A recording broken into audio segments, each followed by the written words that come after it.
Hola, ¿cómo están? Muy buenas tardes. Les damos la bienvenida a un nuevo capítulo de nuestro live de la Clínica Universidad de los Andes.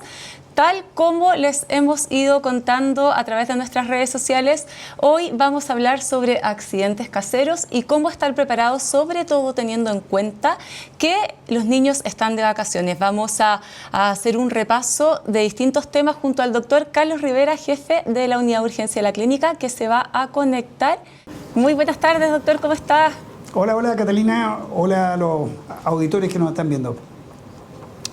Doctor, muchas gracias por acompañarnos hoy día. Aprovechemos de saludar a los seguidores de nuestra clínica, ¿cierto? Y también a los seguidores de su cuenta para que nos van a estar siguiendo en esta conversación de hoy día. Así que muchas gracias a todos por acompañarnos.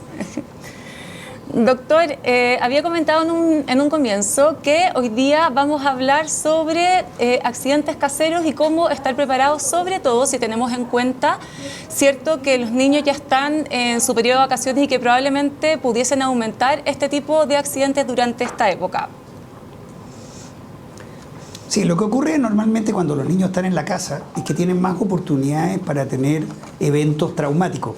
Accidentes son un evento que no podemos prevenir, pero la mayoría de los eventos traumáticos sí los podemos prevenir, y uno de los objetivos de esta conversación es tratar de identificar aquellos riesgos más frecuentes en el hogar y cómo evitarlos. De todas maneras. Doctor, comencemos con la pregunta más general y ahí vamos abordando todo tipo de temas. ¿Cuáles son los accidentes caseros más frecuentes que ocurren? ¿Qué es lo que le toca ver a usted en el servicio de urgencia? Bueno, lo más frecuente que veamos a todas las edades y especialmente niños pequeños son la caída de la cama, pero a todas las edades son las caídas en general. Los niños se caen en las escaleras, se caen en los pisos, sobre todo en pisos que son poco adherentes, los pisos flotantes, los pisos cerámicos, o cuando el piso está mojado. Y los adultos mayores suelen caerse en el baño, que ese es un sitio bastante peligroso.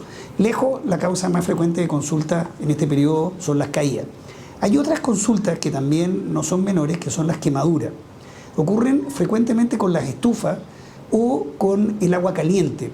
Como las personas estamos en una situación hoy día en invierno, ¿no, verdad? Y hay bastante frío, calentamos y dejamos el agua a veces cerca al alcance de los niños, o los adultos incluso a veces hacemos algo sin querer y derramamos el líquido, y eso nos puede caer a nosotros o caerle a alguien que está cerca nuestro y quemarse. Y las estufas, que normalmente son también un riesgo, y no hay que desconocer también la posibilidad de quemarse con artículos eléctricos, sobre todo cuando dejamos cables, sobre todo con el teletrabajo, que vamos conectándonos en cualquier parte y de repente los niños se ponen a jugar con eso. No tener cubierto esas zonas son peligrosas. Otro de los mal denominados accidentes, porque también lo podemos prevenir, son las piscinas. Aquellas personas que tienen piscina en su hogar o a veces en los condominios, en la casa del vecino, ocurre que desconocemos o descuidamos la piscina en este periodo y claro, no la estamos ocupando, alguien deja la reja abierta, va a recogerla o va a arreglar el filtro, va a pintar o va a hacerlo cualquier cosa. Y la cosa es que los niños pueden introducirse después a la piscina y sin supervisión pueden terminar ahogándose. Esos son los eventos traumáticos más frecuentes. Y lo otro, producto del deporte, que obviamente es un periodo en que empiezan ya la temporada de esquí, para la gente que le gusta el esquí, o el andar en bicicleta, en fin, o salir a escalar. Y obviamente las condiciones no están tan buenas como para salir a escalar a veces. Y hay que escoger horarios en que no son tan helados, porque el hielo hace que sea mucho más resbaladizo y la llovizna también. Claro. Doctor, hablemos un poco sobre las caídas, que fue uno de los primeros tipos de accidentes que ocurren, ¿cierto? ¿Son más frecuentes en niños, en adultos? ¿A qué señales también tenemos que estar alertas para ir a un centro de salud si tenemos una caída muy fuerte? O sea, siempre una caída puede producir daño, ¿no, verdad? Y nosotros hay daños que los vamos a ver evidentes y que nos van a hacer consultar inmediatamente. Por ejemplo, una deformidad. Alguien se cae, se golpea una extremidad, cayó no sé, incluso una caída en la calle, de repente uno se apoya en la mano y se le voló la mano, le duele, la tiene deformada en dorso tenedor, que es la fractura más frecuente, o fractura de Coles, que le llamamos. Bueno, es evidente que en ese caso vamos a ir a un servicio de urgencia. Cuando un adulto mayor se cae de la casa, se cae de la cama, o se cae de la silla, o se cae en el baño, e incluso a veces ni siquiera el adulto mayor, cualquiera de nosotros que nos caigamos, que signifique un peso o una caída en que no nos alcanzamos a sujetar, bueno, podemos tener una fractura de cadera, sobre todo en las personas mayores, y en esos casos, obviamente, la inmovilidad nos va a hacer también obligatoriamente consultar. Pero en la precaución especial son aquellas de de niños o adultos mayores que tienen golpes en la cabeza. Hay que tener mucho cuidado con los golpes en la cabeza, especialmente si al principio parece todo bien, el niño parece que no le pasó nada, pero si la cinemática, si la energía involucrada fue mucha, es mejor llevarlo a un centro asistencial. Porque a veces no vemos las lesiones que se producen en el cerebro y el cerebro deambula o bambolea dentro del cráneo y se golpea y puede tener secuelas bastante graves si no tomamos precauciones. Entonces, por ejemplo, una caída de un camarote de un segundo piso, una rodada por la escalera, una caída de un balcón, en general más de 2 veces la altura, uno dice esta es una caída de consideración, y lo mismo ocurre en la bicicleta o en la práctica de algún deporte. Claro, eso de los golpes en la cabeza es súper interesante, doctor, porque muchas veces puede ocurrir que uno tuvo un fuerte golpe, pero piensa que está todo bien porque quizá no está muy mareado y se siente bien, pero igual hay que tener una pausa, ¿cierto? Y estar atento a síntomas de alerta. También pueden estar asociados a cierto tipo de TEC que también son bastante peligrosos y que es importante verlos con un especialista. Por supuesto, nosotros decimos que hay banderas rojas como cuando uno va a la playa y le dicen que no se puede mojar y recorrió todo, venimos de Santiago de repente al litoral y no podemos meternos al agua, pucha que lata. Pero la bandera roja aquí en el golpe en la cabeza nos dice, por ejemplo, la aparición de vómitos, sobre todo vómitos que no se pueden contener o sin casi náuseas, que el niño vomita o la persona mayor vomita. Bueno, eso es un síntoma o un signo bastante sugerente de alguna complicación. Puede haber un vómito, pero si ya el vómito es repetitivo, hay que ir a un servicio de urgencia. Cefalea persistente, o sea, dolor de cabeza, que la persona que no hable coherentemente, que no pueda movilizar una extremidad, que empiece a tener como una sensación de que la persona no lo está entendiendo o tenga dificultad para hablar o expresarse, o parezca no entender o al hablar diga incoherencia, es sinónimo también, tal como el extremo, la somnolencia extrema, es decir, que un niño se cayó, un adulto mayor se cayó y queda somnoliento. Entonces uno dice, no lo molesten, déjelo dormir. No, llévelo a un servicio de urgencia porque puede tener una complicación mayor. Y esto también de ver quizá manchas, de sentirse un poco mareado sin vomitar, también puede ser, por supuesto, una señal. Claro, por ejemplo, fotopsia o dejar de ver un sector de repente, por ejemplo, una pérdida del campo visual, que se llama. Yo levanto la mano y la estoy viendo acá, aunque no estoy mirando hacia allá. O si alguien se aproxima por mi lado izquierdo o derecho, yo puedo incluso percibir que se está acercando alguien, excepto que por detrás, porque no tengo ojos por detrás. Pero cuando entra mi campo visual, yo lo debería ver. Si de repente pierdo ese campo visual o empiezo a ver cosas extrañas, eso también puede ser señal de que tengo algún problema. Ya, súper interesante entonces las señales de alarma como estamos conversando, de que hay que ir a un centro de salud y asesorarse por un especialista. Doctor, volviendo al punto también de los adultos mayores con respecto a estas caídas que usted comentaba hace unos minutos, no solamente están las caídas en el baño, ¿cierto? También hay un punto importante que son las alfombras, que también puede producirse un accidente porque una persona se puede resbalar, puede pisar mal. ¿Cuáles son como las recomendaciones que son importantes y que todos debiésemos tener en cuenta para evitar este tipo de accidentes?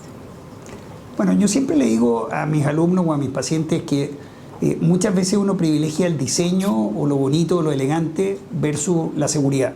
Entonces, si realmente estamos comprometidos con la seguridad y queremos evitar que las cosas sucedan lamentablemente, tenemos que a veces sacrificar un poquito esa elegancia o ese gusto y hacer que las cosas sean más seguras. Por ejemplo, sobre un piso o una superficie que no sea antideslizante, una superficie que sea muy lisa, poner una alfombra se resfala. Entonces hay que poner algo que la alfombra la sujete.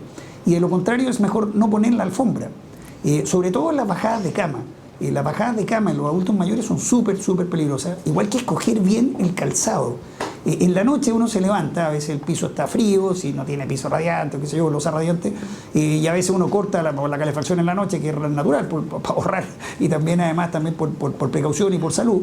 Pero el levantarse en la noche uno busca la sandalia o qué sé yo, lo que sea, y resulta que a veces el piso de ese zapato de oportunidad no es el adecuado y se resfala. Las alfombras son muy peligrosas sobre superficies que se deslizan. Entonces ahí la recomendación es póngale algo o no ponga la alfombra. Es lo mismo que pasa en la escalera. ¿Se acuerda cuando mencionábamos, Catalina, sobre la escalera? Bueno, hay que ser súper cuidadosos. En la escalera poca gente prende la luz para bajar por la escalera. haga una inversión que no es muy grande y ponga un detector de movimiento y que se encienda la luz automáticamente en la escalera. Eso le puede salvar el día de mañana de una caída que puede ser muy, muy peligrosa y que le va a salir 10 veces o 20 o 30 veces o tal vez no va a vivir para contarlo. Claro. Una caída en la escalera puede ser mortal.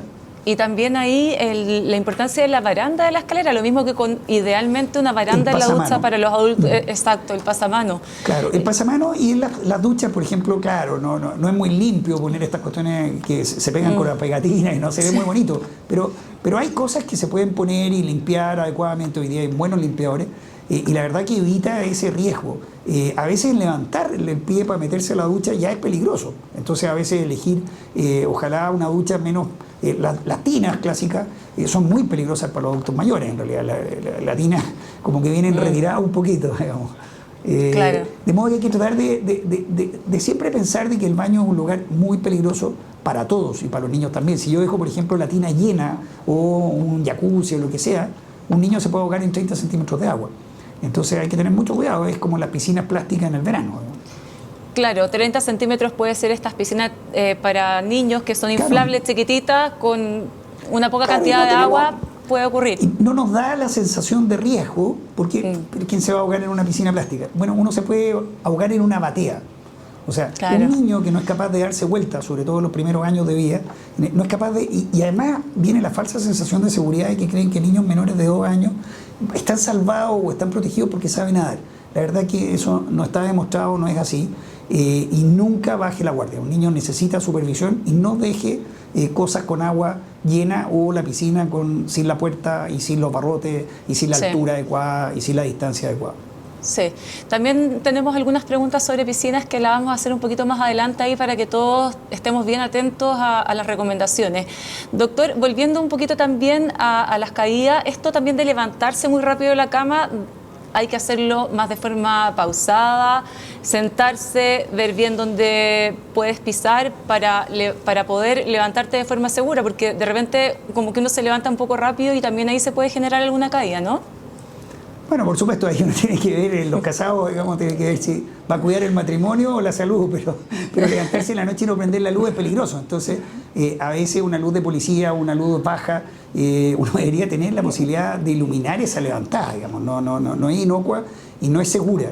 Y lo otro, lo que decía Catalina, tienes toda la razón, es decir, si uno se levanta muy rápido, las posibilidades de tener un síncope vasovagal no son menores, sobre todo si es que está en un sueño muy profundo. Sobre todo si uno se levanta exaltado, de repente escuchó un ruido, le pareció algo raro, piensa que hay una persona en la casa, qué sé yo, cualquier cosa, o están tocando bruscamente el timbre, alguien se lo olvidó, salió un carrete, se lo olvidó llevar la llave y uno quiere levantarse en la noche y fuera de echar así como, pucha, qué rabia, así como reclamar.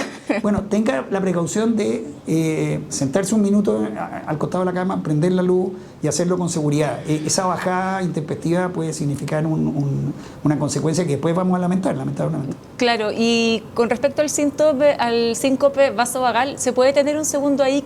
¿Cuáles son los síntomas de esto que no todos deben conocer esta patología? La sensación que uno tiene, o sea, yo creo que muchas de las personas que nos están viendo hoy día o que nos van a ver después en diferido, se han desmayado alguna vez. En el fondo, esto es como una sensación de desmayo, una sensación que me voy a desmayar. Pero puedo perder la conciencia muy rápido.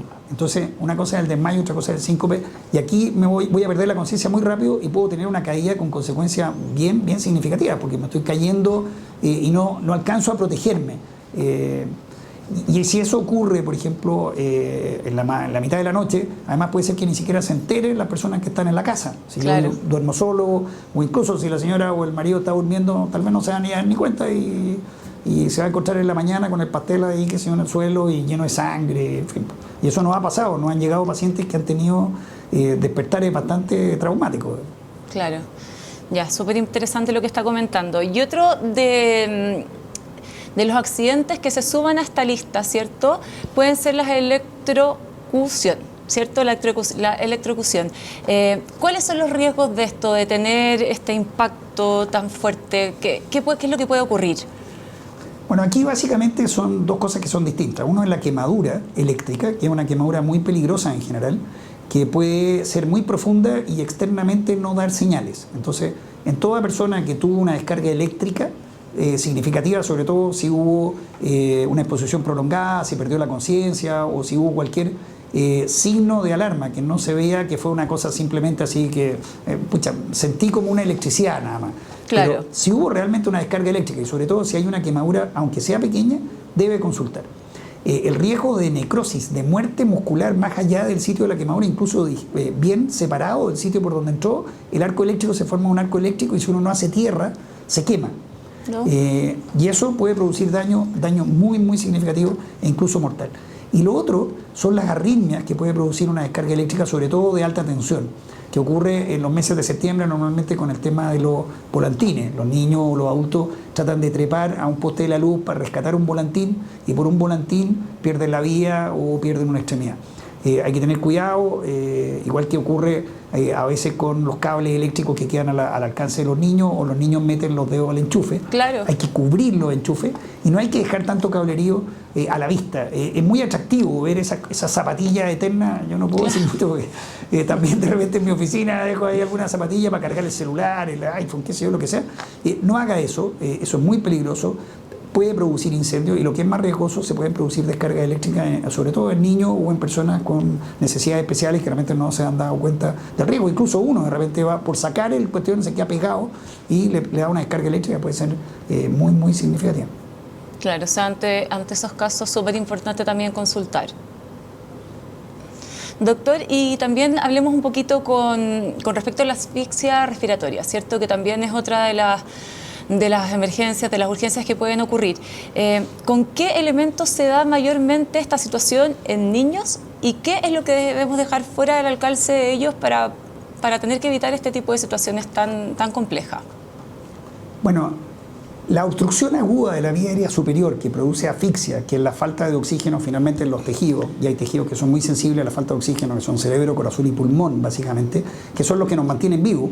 Yo puedo dejar de llevar oxígeno a las células del músculo o a la piel y no me va a pasar nada por un tiempo determinado, pero el cerebro, corazón y pulmón viven del oxígeno, son muy dependientes de él y si no lo reciben en forma satisfactoria, la persona va a tener un daño, va a perder la conciencia, va a dejar de funcionar el corazón o el pulmón y va a morir. Entonces, una asfixia es un cuadro gravísimo que puede ocurrir frente a nosotros sin darnos cuenta. Lo habitual es que el niño se lleve artículos pequeños. Generalmente son los frutos secos. Eso da cuenta de más o menos como la mitad de los procesos de asfixia en niños. O juguetes o artículos pequeños. Y se los lleva a la boca por diversión, qué sé yo. Entonces, por ejemplo, algo tan simple como el maní puede obstruir a un niño menor de 3 años. Entonces, la recomendación es, niños menores de 3 o 2 años no deberíamos dejar frutos secos al alcance de ellos porque eso da cuenta más o menos del 50% de, en algunas poblaciones, de obstrucción aguda de la vía aérea superior. Y ahí el niño se lo lleva y tapa. Otra cosa que es muy peligrosa y que yo siempre, en mi familia estaban bien traumados porque yo siempre, cada vez que iban a un cumpleaños y sacaban con los globos, yo lo primero que hacía era devolver el globo y miraba bastante mal a la dueña de casa porque los globos son súper peligrosos. Los globos, los guantes, aquí realmente tuvimos algunos que por hacerse los simpáticos inflan un guante así, si lo ve, avíseme para llamarle la atención. Porque claro, parece simpático, pero por un rato, pero el niño después, sin supervisión, lo que va a hacer es chupar el guante o chupar el plástico, lo va a tragar y va a ser muy difícil sacarlo. Y esa persona se puede asfixiar.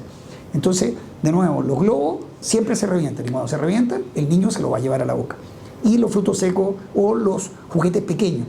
Yo nunca me voy a olvidar un servicio de urgencia donde trabajé hace años atrás, que tenían una máquina que vendía unos chicles así, no sé si se acuerdan de esos chicles redondos. Sí, los gorditos redondos. Afuera sí. de la urgencia. Entonces le saqué una foto y se la mandé al director. Y le dije, pucha, qué bueno que estén haciendo propaganda para que los niños no lleguen obstruidos. Al día siguiente, obviamente, no estaba la máquina y toda la cuestión.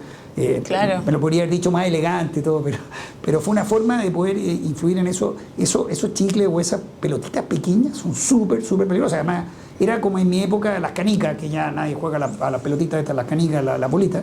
Y claro, las charolas eran muy llamativas, entonces lo llevaban los niños a la boca. Pasa también con las monedas, pero esas no suelen obstruir tanto la vía aérea como los elementos que recién mencionamos. ¿Y la carne, doctor, por ejemplo, también pudiese...? Eso es más del adulto, la carne es típica del adulto. O sea, ¿quién no ha tenido algún episodio? Es decir, que levante la mano. Yo comí gratis por harto tiempo porque una vez salvé a una persona, era marino, salimos a navegar y uno de los comensales se atoró Entonces, después de eso, él no podía salir sin su médico de cabecera porque le había salvado la vida, así que comí gratis por harto tiempo, así que si me está escuchando le doy las gracias. La verdad que muy rico y muy agradecido de que agradeciera que le había salvado la vida. Bueno, y la verdad que uno puede salvar una vida con una obstrucción aguda de la vía aérea superior, sobre todo por carne o cuerpo extraño, porque una maniobra adecuada puede hacer que la persona expulse la carne. Y el problema es que a veces no nos damos cuenta. La señal universal de ahogamiento es llevarse las manos al cuello, pero a veces la persona empieza a toser y uno está viviendo otra experiencia, está jugando, hay música, se están moviendo, están comiendo, están conversando, están tomando el bajativo. Nadie está preocupado de verle la cara al otro. Y puede creer que incluso está haciendo una broma. Entonces hay que tener súper alto cuidado y ahí uno tiene que parar y decir, a ver, ¿estás bien? Y si la persona no es capaz de hablar, asuma que es una obstrucción aguda de la vía aérea superior. Lo peor que le puede ocurrir es que le diga, oye, pucha, que te la tomaste en serio, pero haga una maniobra para desobstruir la vía aérea. Esa es la maniobra de Heimlich, ¿cierto? Exacto, muy aplicada usted.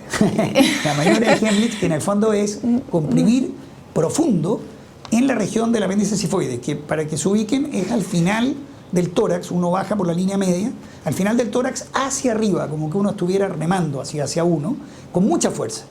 Y si no es capaz de hacerlo, use una silla, un respaldo de una silla y trate de hacer la maniobra. Y si no le resulta, bueno, inicie maniobras de resucitación cardiopulmonar solo con las manos y pide ayuda. Pero si usted no trata de desobstruir a la persona, sobre todo en el adulto, se va a morir. Y en los niños lo que uno hace es golpear la espalda, poniendo al niño un poco boca abajo, y lo golpea 5 golpes y después da 5 masajes. 5 golpes, 5 masajes. Sí. Esa es una forma, sobre todo en los lactantes, que se obstruyen a veces incluso hasta por leche. Claro. Uy, hasta por leche. Eso puede ocurrir cuando también. Cuando le da la mamadera, hay que saber dar la mamadera, ¿no? Es una técnica. Yo la aprendí después del 5.º niño, así que mi señora me retaba también, pero ahora ya es mucho más compartida. En mi época era como una tarea propia de la mamá. Bueno, pero lo corregí, así que... Doctor, ¿y por qué diría usted que es tan importante, son tan importantes los primeros auxilios? Bueno, la cadena de la supervivencia que llamamos. Para no morir hay que vivir primero. Entonces, si yo muero antes de llegar a un hospital, no sacamos nada. Aquí cuando llaman a rescate, nosotros damos instrucciones a las personas que están en el lugar para que mantengan viva a la persona mientras llega a la ambulancia, pero por mucho que seamos rápidos, podemos demorarnos 7, 10, 15, 20 minutos. Claro. En lugares de Santiago donde están muy, muy alejados, de modo que todo depende del primer respondedor, ¿ya? Ese primer respondedor es usted, nosotros, todos, y somos los que damos la primera atención. Reconocer la emergencia, pedir ayuda e iniciar la maniobra adecuada para poder mantener viva a esa persona mientras la ayuda, porque la ayuda tarda en llegar, la ayuda no es inmediata. Y lo otro hay que tener a mano, y ahí es muy importante, tener las pegatinas no solamente de la clínica, sino que de todos los servicios de urgencia que usted conoce, los bomberos. Uno en el fragor del combate se olvida hasta el número de carabineros, que uno dice, pero ¿cómo no me voy a acordar del 133? Bueno, se olvida del 133. Y se olvida el número de la clínica, y se olvida el número de rescate, y si tiene contratado un seguro, se va a olvidar. Basta recordar cuando ha chocado en auto ¿qué seguro tengo? Ya ni siquiera se acuerda del seguro del auto, menos se va a acordar del número de bombero. Entonces téngalo anotado y con eso salva el momento. No, súper importante, doctor. ¿Y usted recomienda hacer cursos de primer auxilio? ¿Es importante hacerlo? De todas maneras. Yo le diría a todos los auditores, hagan, vean, hay videos en YouTube muy buenos. Las cosas básicas son las más simples y las que más salvan vidas. Hoy día tenemos un curso que se llama Salva Corazones, que es un curso sin costo de la American Heart Association, de la Asociación Americana del Corazón, que en el fondo lo que hace es capacitar a todo el mundo en RCP solo con las manos. Entonces vea a un paciente que colapsa frente a usted, vea que la escena es segura, me puedo acercar. Si la persona no responde, llame y pide ayuda y pida un desfibrilador externo automático. Hoy día tenemos una ley que afortunadamente ha puesto a disposición de las personas un desfibrilador, sí, que es un aparato que en el fondo revierte el ritmo cardíaco cuando está detenido por una arritmia grave, sobre todo en adultos. En niños el paro en general es por asfixia. Pero iniciar maniobra mientras llega la ayuda es fundamental. Y si tenemos disponible un desfibrilador, el desfibrilador hace la diferencia. Nosotros hemos tenido experiencias súper enriquecedoras en eso, personas que se han salvado gracias a que un guardia en un colegio, de los que trabajan con nosotros, que lo hemos entrenado, y recuerdo el caso de un deportista que colapsó en una escuela por aquí cerca. Sí. Bueno, ya lo dije, escuela, pero bueno, es un caso bien conocido y la verdad que tuvimos la suerte de que la gente ahí se dio cuenta, hizo la maniobra adecuada y llegó la ambulancia muy rápido, lo trajimos y después le implantamos incluso un desfibrilador implantable porque tenía un trastorno de la conducción y sigue practicando deporte y una persona sin ninguna secuela. Sí. Gracias a esas personas que hicieron la diferencia. De todas maneras, doctor, no, súper interesante. Y ahora vámonos un poco hacia el tema de heridas, que también se suma a esta larga lista, ¿cierto?, que pueden existir sobre los accidentes caseros. Entonces, mi pregunta es, doctor, ¿qué es lo primero que tenemos que hacer si es que tenemos una herida? ¿Cómo la tenemos que desinfectar para evitar riesgos que esa herida se pueda complicar y así se pueda complejizar toda esta situación? ¿Qué es lo que debemos hacer? O sea, en general, toda herida tiene dos riesgos principales, o tres en realidad. Uno es el riesgo de la contaminación, que no es inmediato, pero mientras más rápido lave una herida, y la puedo lavar con agua corriente o agua que escurra, que limpie, y por un arrastre mecánico voy a disminuir la cantidad de bacterias, tierra o cualquier pitrito, cualquier cosa que esté en la herida. El otro riesgo que tiene una herida es la hemorragia. Y toda hemorragia de una herida, lo que tengo que hacer es compresión directa, esa es la primera maniobra. Si no funciona la compresión directa, debo poner algún vendaje compresivo, es decir, que ejerza presión sobre la herida para que pare de sangrar. Si es una extremidad, podría improvisar o usar idealmente un torniquete. Y si eso no para, lo que tengo que hacer es usar algún apósito hemostático, que son dispositivos ya un poquito más elevados, y eso lo puede hacer un servicio de rescate. Pero también las heridas tienen riesgo por la ubicación. A veces la ubicación de una herida hace que cueste cicatrizar o que deje secuela. Entonces, por ejemplo, toda herida de cara, de articulación, es mejor ir a un hospital. Una herida pequeña, de una solución de continuidad pequeña, bueno, uno la puede limpiar en la casa y la afronta con lo que tenga, o la cura con un parche, una gasa.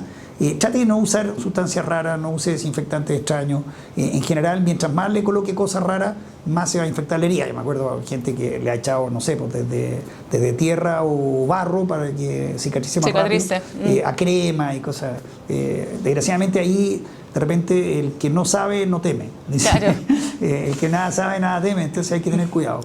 De todas maneras, y por ejemplo, si es que una persona tuvo una herida y se la curó y un par de días después observa que algo no anda bien, ¿cuáles son esas señales que también uno debe preocuparse? Porque si bien no puede ir inmediatamente al servicio de urgencia porque quizás estimó que no era necesario, durante los días siguientes sí se puede agravar.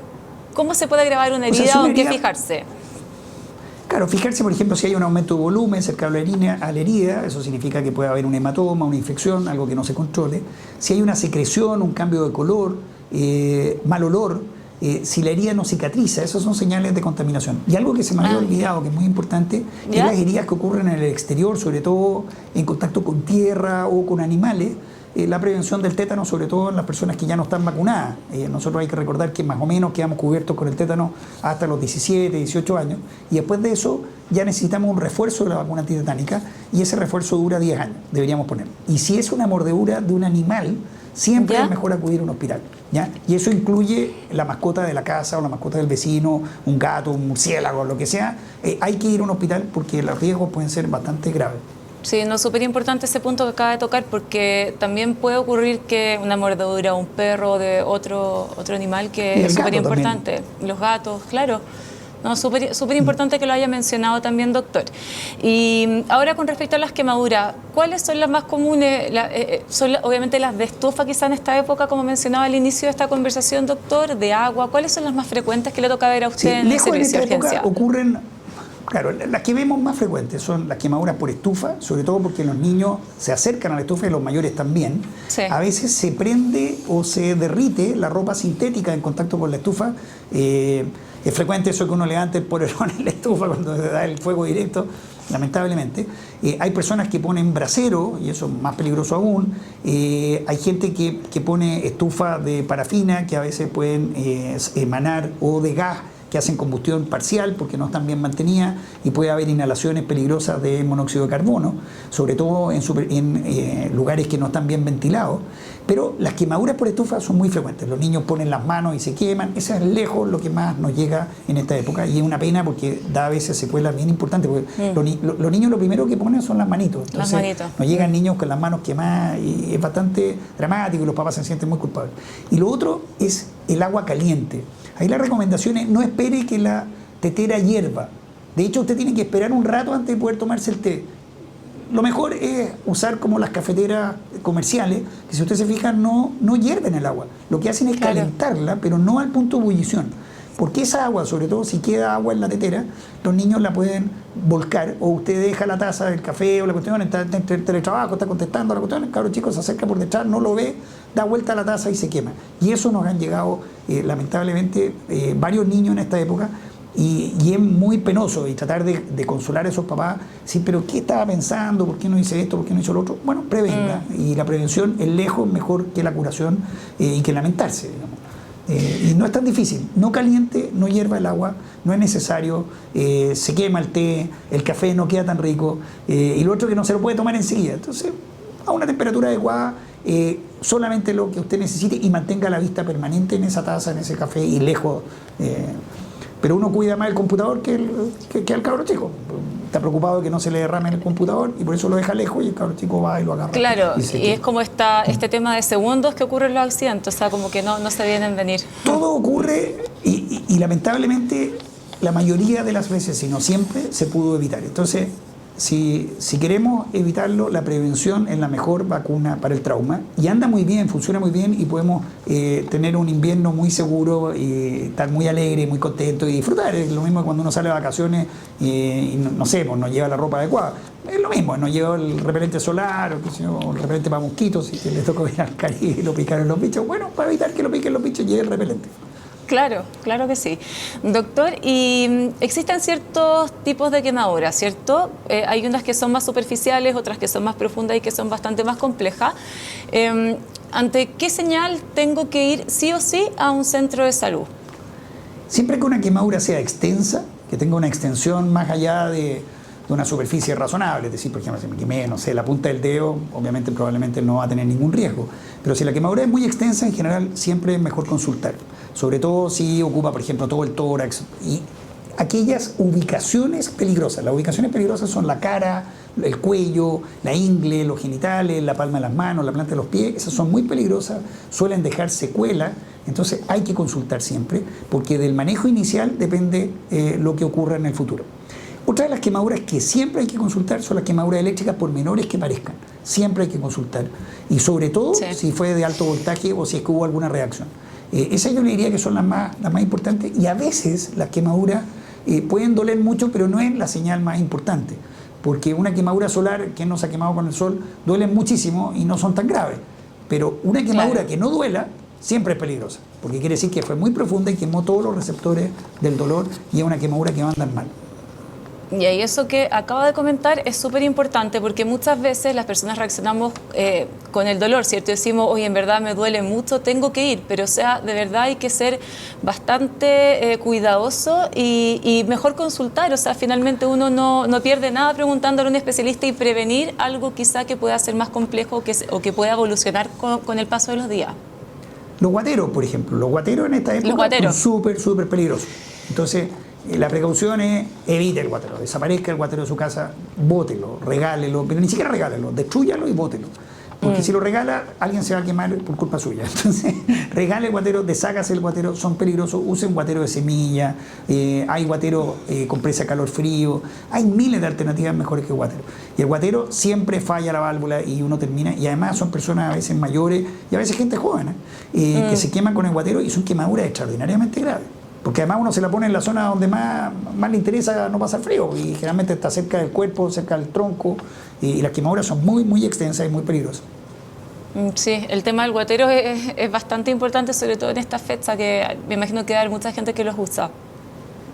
Doctor, y ahora también sigamos avanzando entonces en la conversación. Me gustaría preguntarle por los líquidos tóxicos y remedios, ¿cierto? ¿Son comunes las intoxicaciones en niños también por ambas cosas, por líquidos tóxicos y remedios? ¿Eso es frecuente? Bueno, sí.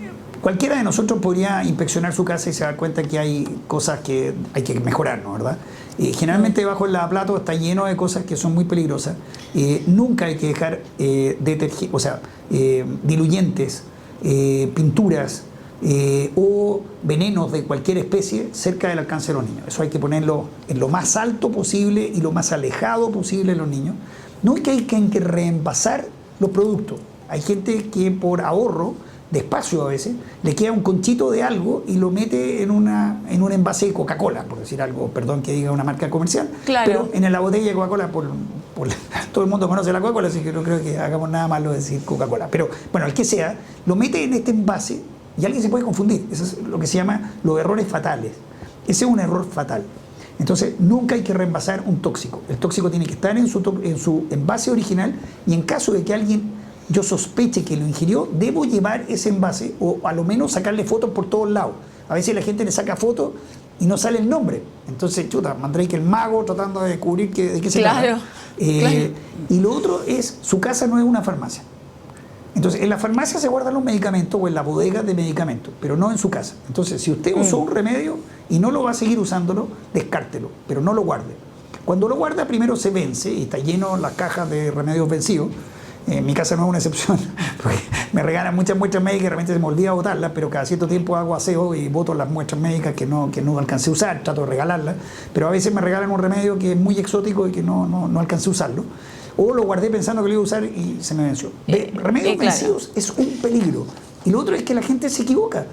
Abre una caja en la noche, no quiere prender la lupa, está con dolor de cabeza, toma cualquier cosa y se echó a la boca algo que era, no sé, para bajar la presión o algo que era un hipoglicemiante para bajar el azúcar y resulta que él no tiene problema de diabetes, el de diabetes es el de al lado, o la de al lado, la mamá, la prima, la suegra, el hijo, el que sea, el vecino, lo que sea, y resulta que hay un riesgo. Entonces, los remedios son muy, muy peligrosos y en los niños y en los adultos mayores, pero en cualquier persona, pueden tener efectos. No hay un remedio que sea inocuo, ni existe. Siempre puede tener efecto.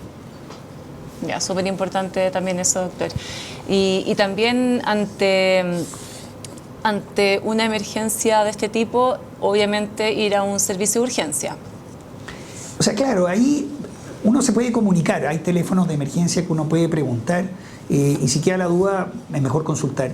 Y sobre todo lleve los envases que sospecha, por ejemplo en los niños de repente hay varios envases en el suelo y uno no sabe realmente qué tomó, bueno, llévelo todo o sáquele buenas fotos, pero que salgan los nombres de los medicamentos y ojalá más o menos tenga claridad de cuánto ingirió, porque de acuerdo a eso nosotros vamos a hacer la terapia. A veces en general tratamos de irnos a la segura, entonces es raro que no hagamos nada, generalmente vamos un poco más allá.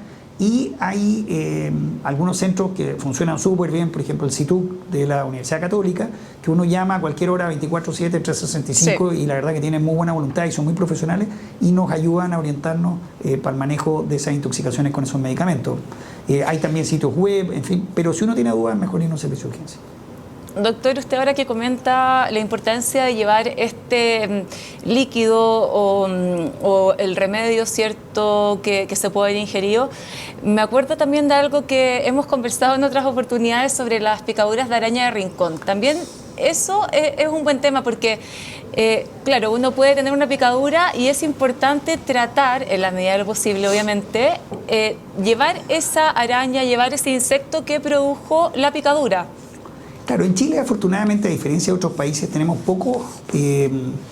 pocas arañas que sean venenosas. Aquí hay dos, la Lactobacillus martans y la Loxosceles laeta, que es la araña de los rincones y la araña del trigo, o la del poto colorado, le dicen la gente en el campo, y la araña del rincón, que es muy frecuente encontrar prácticamente en todas las casas. Tiene la posibilidad de encontrar araña en los rincones, y no es porque uno sea sucio, sino que la araña en los rincones está muy difundida por todos lados. Entonces, la araña en los rincones en general es súper mansa, pero cuando uno entra a su lugar y la asusta, la araña se defiende picándolo. Y en ese caso, la fotografía de la araña nos ayuda y los primeros auxilios también nos ayudan. Como la araña en los rincones o la araña del trigo producen un veneno que puede ser mortal, que es una neurotoxina, lo que tenemos que hacer es poner hielo en el sitio de la picadura. Esa simple maniobra de poner hielo puede producir dos efectos. Uno es desactivar el veneno y por lo tanto no hay efecto. Y dos, retardar la aparición de la intoxicación hasta llegar a un hospital. No hay muchos tratamientos, no hay un tratamiento específico, todos los tratamientos que se han intentado, la mayoría no funcionan. Hay algunas cosas que nosotros hacemos de soporte y hay algunas cosas que se han demostrado como útiles, pero no tan útiles a veces, depende de la magnitud del caso y del caso individual, pero en general todos los sueros, los antisueros y todas esas cosas no sirven. Pero esto de poner hielo sí sirve y el que puede hacer la diferencia es usted. O sea, sospecha que la picó una araña y no pasa nada, póngase hielo y sirve hasta para la picadura de zancudo. O sea, el hielo ayuda siempre. En estos casos de la picadura. Claro, claro que sí.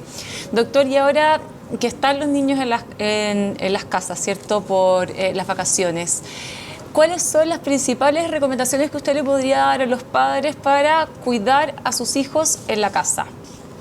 O sea, lo primero, lamentablemente no es fácil, es más fácil decirlo que hacerlo, pero supervisar lo que están haciendo los niños. Mantener una permanente supervisión sobre el niño o estar muy atento de eso y alejar al niño de oportunidades de hacer tonteras o de hacer cosas que le pueden producir riesgo o peligro. Entonces, alejarlo, por ejemplo, si es muy pequeño, alejarlo, como decíamos, de estos objetos que puede llevarse a la boca. Precaución en la escalera, poner los cierres de la escalera, mirar la piscina si tiene una piscina usted o pedirle al vecino. Hay condominios que no tienen reja y los niños pasean ahí felices, entonces uno dice, mi casa no tiene piscina, sí, pero la del vecino tiene piscina. Entonces muchos niños han terminado flotando en la casa, en 2 casas más allá, entonces hay que tener súper alto cuidado en eso. La otra precaución es, tenga cuidado en los balcones, en las ventanas, por ejemplo, el acercar la silla a la ventana. Entonces, no tenga sillas tan livianas en la terraza, por ejemplo, sobre todo si vive en departamento o en los balcones, porque el niño va a agarrar esa silla, la va a llevar ahí y va a trepar. Entonces, poner mallas, si los niños son trepadores, puede salvarlo, incluso a veces a los adultos. ¿Cuántos, de repente, jóvenes medio bebidos y adultos mayores también, de repente, pasándolo bien, se sientan en la baranda, creen que están seguros y de repente pierden el equilibrio y se dan de espalda y se matan por eso? Claro. Entonces, los balcones son muy peligrosos. Esas situaciones de riesgo, la mayoría de las veces, bastó supervisar y pensar de que esas cosas pueden ocurrir. No se trata de no compartir, de no alegrarse, no pasarlo bien. Pero las vacaciones son precisamente para eso, para pasarlo bien. Entonces, no lo pase mal. Y para no pasarlo mal, tenga ciertas precauciones. Un ambiente seguro es un ambiente supervisado en general para un niño menor de 5 o 6 años.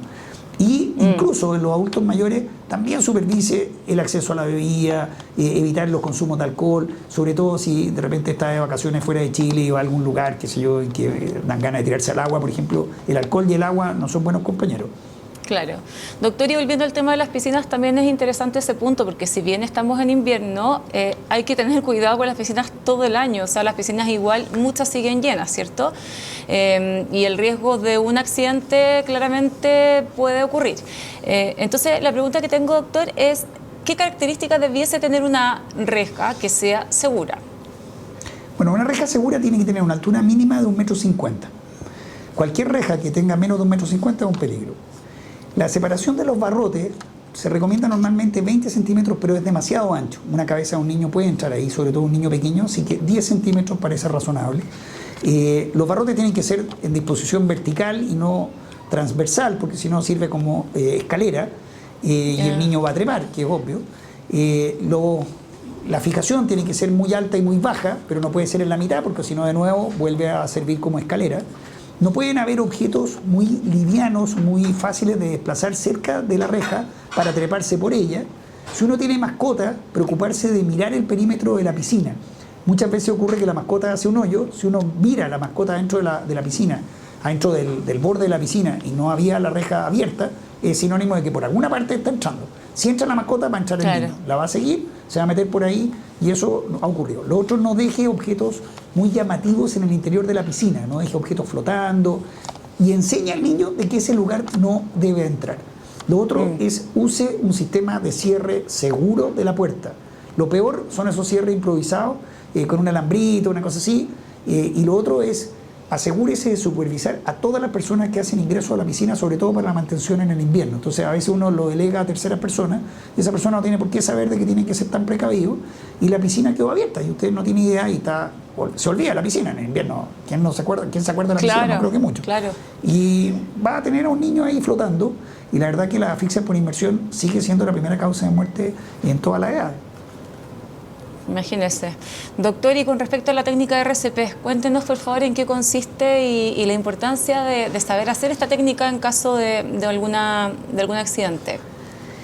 Bueno, básicamente en una parada cardíaca, como se llama, ya sea por asfixia, como suele ocurrir en niños, o por una arritmia grave, puede ser a consecuencia de un infarto, como sea en un adulto o muerte súbita, nosotros lo que vemos es que una persona bruscamente colapsa frente a nosotros. Si nosotros vemos eso y la escena es segura, es decir, no constituye un riesgo para nosotros, lo que debemos acercarnos a la persona, ver si responde. Para eso basta moverla, y si la persona no responde, pida ayuda y pida un desfibrilador externo automático. Para eso tiene que tener su teléfono o grita o llama la atención a otra persona, pero pida ayuda. Si usted no pide ayuda, lo más probable es que la persona no sea usted capaz de resucitar. Si es un niño, usted puede iniciar algunas maniobras porque generalmente es afíctico, entonces le puede dar ventilación y ver si el niño responde y después pedir ayuda iniciando ya las maniobras. Pero en el adulto, pida ayuda, pida un desfibrilador, además que las maniobras son cansadoras. Una vez que pidió la ayuda y pidió un desfibrilador, vamos a iniciar el masaje. Para eso vamos a comprimir fuerte y rápido en el centro del pecho, que es más o menos una línea imaginaria aquí, a la altura de la mamila, en el centro del pecho. Presione fuerte, presione rápido con la mano puesta así, y con la palma de la mano, con los brazos bien estirados, no doblados los codos, vamos a comprimir fuerte y rápido a un ritmo más o menos entre 100 a 120 compresiones por minuto. Como referencia, Staying Alive, de los Bee Gees, ¿ya? No lo voy a cantar porque si no se van a ir todas las personas que están en el live, no les va a gustar.